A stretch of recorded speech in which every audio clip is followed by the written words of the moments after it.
श्री कृष्णा। राधे राधे। आज हम गणगौर पूजन के बारे में कुछ बातें करेंगे।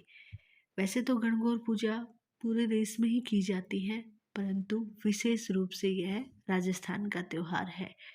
और गणगौर और राजस्थान एक दूसरे के नाम से जाने जाते हैं। बहुत ही हर्षोल्लास से यह 16 दिन का त्योहार मनाया जाता है। गणगौर की पूजा 16 दिन की जाती है। होली के दूसरे दिन यानी दुल्हंडी से ही गणगौर की पूजा शुरू कर दी जाती है। होली के दूसरे दिन हम होलिका दहन के वहाँ जाते हैं और वहाँ से मिट्टी के लड्डू बना के लाते हैं और गणगौर पूजन के स्थान पर रख दिए जाते हैं और फिर उनकी गणगौर और ईसर जी के रूप में पूजा करते हैं। गणगौर पूजन के लिए प्रातःकाल लड़कियां और सुहागन स्त्रियां मिलकर स्नान आदि करके सुंदर से वस्त्र पहनकर पूरी तरह तैयार होकर सुहागन के रूप में और फिर पूजा करती हैं। गणगौर ईसर जी के गीत गाती हैं, उनको भोग लगाती हैं, उनका मुंह मीठा किया जाता है और दूब तोड़ के लाती हैं, गीत गाते हुए दूब तोड़ के लाती हैं और फिर गणगौर और ईसर जी को दूब से पानी के छींटे दिए जाते हैं। इस तरह रोज सुबह 16 दिन की गणगौर की पूजा की जाती है। 5-6 दिन तक होलिका दहन वाले मिट्टी के लड्डुओं से ही पूजा करते हैं। फिर कुम्हार के घर जाते हैं, वहाँ से मिट्टी लाते हैं, उनकी छोटी छोटी सुंदर सुंदर प्यारी प्यारी गणगौर और ईसर जी बनाए जाते हैं। उनको हाथ से सुंदर सुंदर कपड़ों के वस्त्र सील कर पहनाए जाते हैं, उनका श्रृंगार किया जाता है। फिर उनसे गणगौर और ईसर जी की पूजा की जाती है। और फिर चैत्र शुक्ल तृतीया के दिन मुख्य रूप से लास्ट वाला दिन होता है, जिसमें बड़ी बड़ी गणगौर बनाई जाती हैं और ईसर जी बनाए जाते हैं।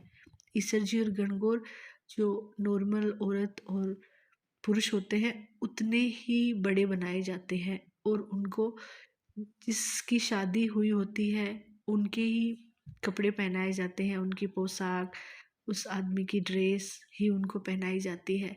गणगौर और ईसर जी को अपने कपड़े पहनाना सौभाग्यपूर्ण माना जाता है। जिसके कपड़े उनको पहनाए जाते हैं, माना जाता है कि उनको शिव और पार्वती का आशीर्वाद मिल गया है। उनको उन्हीं के जेवर भी पहनाए जाते हैं। गणगौर और ईसर जी शिव और पार्वती का रूप माना जाता है। उस दिन हमारे यहाँ पे जिसके घर में लड़की या लड़के की शादी हुई होती है, विशेष रूप से उनके घर में पूजा की जाती है और उनके घर में 16 दिन तक ईसर और गणगौर जी की पूजा होती है। या फिर किसी को गणगौर का उज्जवल करना है तो उनके घर भी 16 दिन तक पूजा की जाती है और बाकी अड़ोस पड़ोस की औरतें उनके घर जा जा के गणगौर की पूजा करते हैं। और अंतिम दिन चैत्र शुक्ल तृतीया के दिन बड़ी बड़ी गणगौर बनाई जाती हैं। सब अपनी विशेष ड्रेस पहनते हैं और अच्छे से गहने वहने पहनकर पूरा श्रृंगार कर कर तैयार होते हैं। फिर ईसर जी और गणगौर को जोड़े से मतलब पति पत्नी भोग लगाते हैं, उनको पानी पिलाते हैं, उनको कपड़े या मिठाई या जो भी भेंट करना होता है वो उनके चरणों में रखते हैं। फिर सबके घरों में ईसर जी और गणगौर को लेके जाते हैं बैंड बाजे के साथ। औरतें या लड़कियां तैयार होकर उनके साथ साथ घूमती है और अंतिम रूप में उनका पानी में विसर्जन कर दिया जाता है। इस तरह ये 16 दिन कैसे निकल जाते हैं पता ही नहीं चलता। नाचने में, गाने में, सजने में, धजने में। इन 16 दिनों में अड़ोस पड़ोस की औरतें गणगौर और ईसर जी को अपने घर बुला बुला के बनोरा देती हैं, जिसमें वो सबको कुछ खिलाती है, नाश्ता कराती है और इसको अपना सौभाग्य माना जाता है। माना जाता है कि इन 16 दिनों में गणगौर अपने पीहर आई हुई होती है और अंतिम दिन उनको ससुराल भेजा जाता है। और इन 16 दिनों में गणगौर माता पीहर आई है, इसलिए उनका सब बहुत ही प्यार से रखते हैं, उनको खाना खिलाते हैं, उनकी पूजा करते हैं। ऐसी मान्यता है। ये सुहाग का सबसे बड़ा पर्व माना जाता है राजस्थान में गणगौर। और बहुत ही हर्षोल्लास से मनाया जाता है गणगौर का त्यौहार।